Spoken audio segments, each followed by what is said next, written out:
As you might be able to tell from my main channel, which you should definitely subscribe to, I'm a big fan of Scooby-Doo. I have been ever since I was a little kid when I was introduced to the original series. Ever since then, I've watched nearly every one of the feature films. If you don't know, the films are more or less split into three categories. The older films with the old animation style, the 2000 films with the art style based off What's New Scooby-Doo, and the modern films with a slicker art style that's slightly based off the Mystery Incorporated series. Now, while the What's New films are the most nostalgic to me personally, they weren't the best.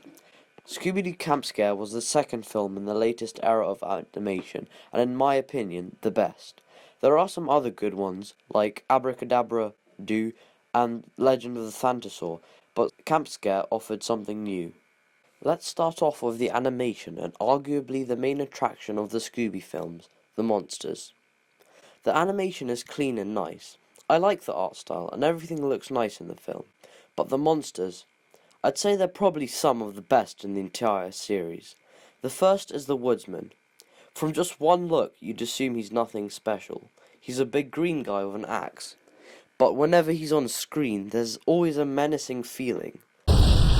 The boathouse!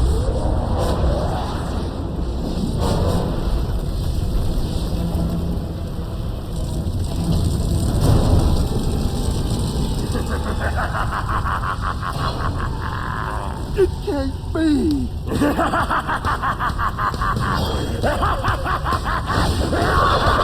And whenever he appears on screen, this sinister sting plays, which only adds to the creepiness of the guy.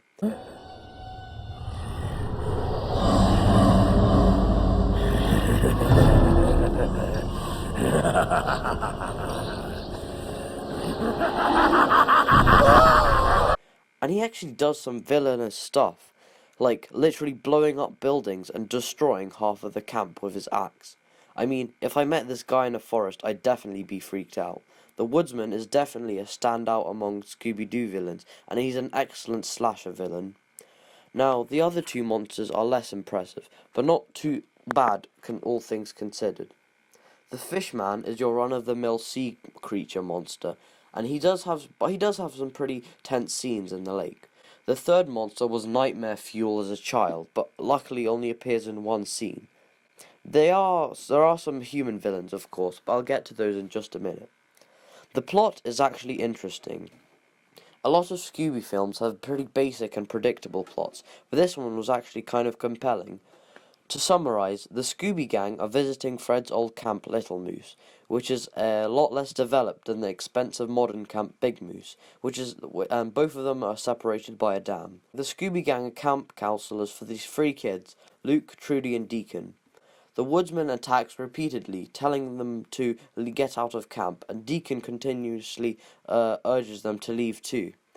Whilst swimming in Lake Big Moose, they discover an underwater building before being attacked by the Fishman. After going back to investigate further, they discover that there's an entire town down there, and dynamite in the caves in Lake Big Moose.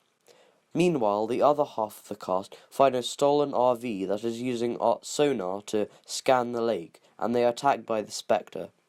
The mystery reaches its climax here, and is actually intriguing for both children and adults. I definitely was. After returning to Little Moose, they find the Woodsman has destroyed the camp, and Deacon leaves to Camp Big Moose.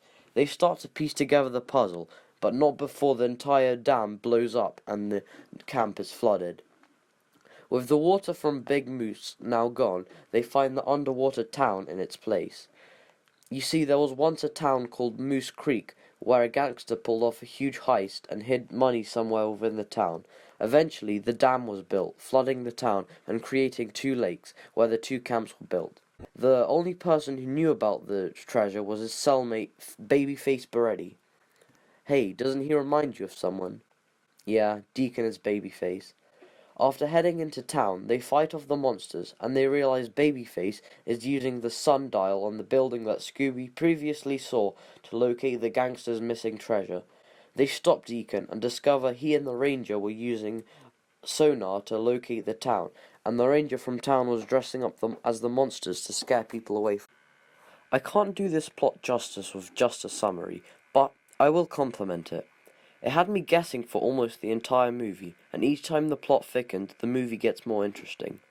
Of course, the story is supported by the cast of characters. In the original series, the Scooby Gang, apart from maybe Shaggy and Scooby, wasn't developed at all, but with each iteration they got more and more depth to them. Everyone is more interesting, especially Fred and Daphne, who actually have quite a heartwarming scene during the Fishman attack. Scooby and Shaggy take a backseat from being the singular main focus for once, and there are quite a few good jokes scattered throughout the film, especially involving them. Velma's good too, especially around Trudy. Speaking of which, the side characters are all fun and engaging too, with compelling relationships to the main cast. It's interesting to watch Freddy struggle to mentor Luke, or to watch Trudy come out of her shell and enjoy the camp. Scooby-Doo characters can often be flat and one-dimensional, but by the end of the film, even newcomers to the Scooby-Doo series will have had a taste of their personas. The plot twist about Deacon was pretty good. I mean, it makes sense for him to be the villain, considering his behavior throughout the film, and it only becomes obvious that he is the antagonist during the backstory of Moose Creek. So in terms of the mystery, I feel this movie managed to keep it hidden well, and the conclusions that the characters made didn't feel forced or unrealistic. I think in the movies, characters are allowed to shine much more than in some of the shows, and especially in Camp Scare, the plot and the character development blend really well to create a fun movie with some creepy and menacing villains and a great mystery behind it. To finish it off, I want to talk about a post-credit scene that I only heard about while researching for this video. As it turns out, the Specter is real. Not a monster disguised, not a person disguised as a monster, but an actual creature. What? I mean, it's a scary monster. Just watching that post-credit scene made me kind of freaked out.